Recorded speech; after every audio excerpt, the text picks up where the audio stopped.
Hey again, guys. This is Jameson, otherwise known as Pixel Illustrator, on the R Game Dev subreddit. This is just the second of my developer commentaries for A Nation of Wind. Again, I'm recording at the same time that I'm playing. I've only got 10 minutes to tell you guys what I wanted to talk about today. So let's get to it.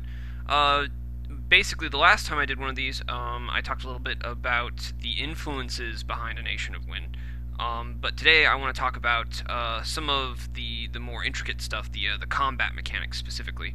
Now I do know that I've covered this in a dev blog entry on my Tumblr, but again it to me it seems like it would work a lot better for me to describe this stuff in a video where I'm also showing it at the same time, because it is a little bit hard to put into words or into text what I'm trying to talk about without being able to give example at the same time.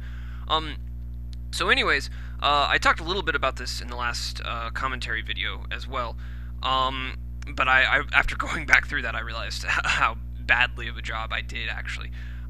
So anyways, let's go over just really quickly some of the different gauges and user interface aspects to this. So right up here, you got your health bar, obviously. You've got a speed gauge right here that shows how fast you're going. You can put your ship into reverse, but you can only go half speed in reverse. This is to prevent the player from abusing, basically just backing up and firing their harpoon cannon while fighting enemies. And then you've got a timer here that shows you what time of day it is. There are not day to night transitions. There is kind of a reason for that in the lore, but also just because day to night transitions would be a huge thing for me to try and take care of. So I'm just avoiding that. Then you've got your crew systems up here, which I'm going to go into further detail in a little bit. And then the first thing that I really want to talk to you guys about is this right here. This is kind of your gunnery systems. It shows where the cursor is in relation to the ship. As you can see, as I rotate the mouse around the ship, different bars light up. And then those bars also symbolize the amount of ammo that you have in reserve for each of those guns. Now, left click fires your minigun, which is represented by that middle area, and as you can see, it fills up, and when it goes all the way, you fire at half speed. So you don't want to overheat it, basically, because then it's gonna be much more worthless to you. And it's a very weak gun as is, because it has infinite ammo. But if you upgrade it enough, it does become pretty useful. And the other nice thing about it is that unlike the other guns, it's not based on where your cursor is in relation to your ship. So anyways, if we have the cursor in front of the ship, there's kind of like this triangle shaped slice that comes out the front of the ship. Well, you can't really see it, but it's something that the game checks for. If you fire from the front of your ship, you will fire this harpoon. Now, the harpoon is not completed yet at the moment, but basically its ultimate goal is it does a lot of damage, but it fires fairly slowly, as you can see. I mean, it's not super fast. But it will have kind of like a stun ability, or not really so much a stun as it will more or less the ability to slow an enemy's movement speed down. And that's a setup for your main guns, which are on the sides of your ship, and they're the same gun on either side, and those of course are your cannons.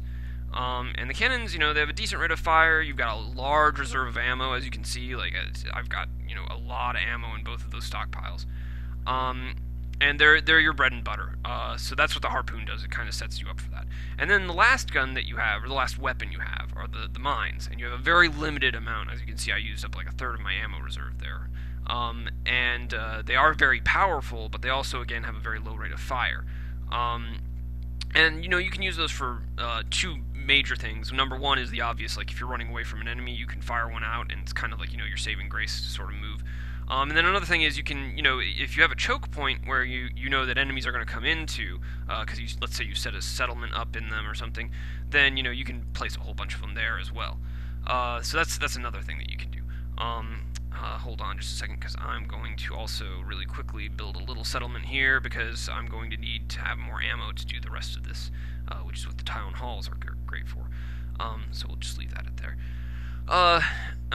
So anyways, that's kind of how that system works. Now you do recharge ammo slowly based on how much stone you have. There are 4 resources in the game, and right now we're in the build section, and the game displays different information for what mode you're basically in. So this is magic, so it shows your magic bar. This is the crew systems. Like I said, I'll get to those in a little bit.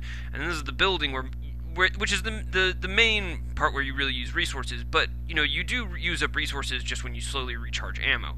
I'll probably make it so that function can be turned on and off, so you don't end up using resources that you were planning on using for something else, just recharging your ammo.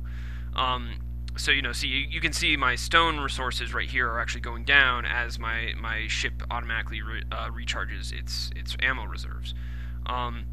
And so that brings us now to the crew systems. Now this is the most complicated section of the combat. Crew systems are basically the performance of your ship in various regards. And the way that it works is, you can see this this little shield with an A on it, on the health bar. What that represents is if your health drops below that point, you start taking damage to your crew systems based on where your ship is hit. It'll basically, I haven't really settled on where will determine what damage is taken, but your crew systems can go from 100% efficiency all the way down to 15% efficiency after you get hammered beyond this point here. Now let's just basically we're gonna end up getting ourselves killed here. We're gonna purposely spawn a whole bunch of these monsters right here, and they're gonna basically wreck our stuff. Alright, so wow, they're gonna kill me. Okay, so technically I'm dead right now, but it's okay because I have death turned off. And then we're gonna quickly kill these guys because they're not that hard to take care of. I didn't actually want to spawn that many. So anyways, so you can see now that I'm building black smoke, and it's much harder for me to turn as well. I can't turn quite as quickly, and you'll also note that I'm not firing as fast. Now, as you can see, these are all at 60%. The other thing that you'll notice is that my top speed is hampered. So let's go over really quickly what all these mean. This first one is my repair rate. Now you can't see it because the health bar is actually off the screen right now. Like I said, it doesn't normally do that, but I have death turned off right now because I wanted to show what you can actually do with this. Now it's going up, and your repair rate, it siphons wood from your stockpiles to repair your ship, but it does slowly regenerate your ship's health. And the rate of repair is dependent on the skill, or on this crew system. And that's pretty much all that repair rate does, but it's obviously pretty important. Actually, we're gonna not get that right now because that'll heal me entirely. Well, actually, that's not a bad idea. So then you've got your machinery, which is basically your top speed and your turning rate.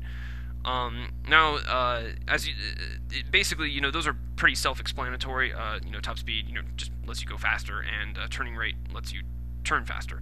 And then the last one is gunnery, and gunnery affects all of your weapons. It determines the rate of fire for your weapons, and also the rate of cooldown for the minigun. Now, you noticed, of course, that the crew systems regenerated fairly quickly, actually. I'll probably have to nerf that a little bit and make it so it goes a little slower, but you get the idea at least. So they regenerate over time, and the way that they do that is they siphon the food resources from you in order to regenerate the crew systems. And food is kind of a catch-all repair system, or repair resource. I probably won't make it a requirement to actually build any units, but it will be used to repair units. I guess the logic behind it is that you have to feed the workers, kind of thing. And obviously you feed the crewmen and they heal because it's video game mechanics. So yeah, that's basically what I wanted to go over. I think I've pretty much touched everything. I've gone over the gunnery system, and then the crew systems and all of that. The next video that I'm going to do, I'm probably going to quickly go over the magic system. I kind of wanted to add that into this one, but I did not have the time. I'm running out of time right now as we speak. But yeah, so you guys get the idea. Like I said, next video, magic systems, and all that stuff. And I'll see you guys later.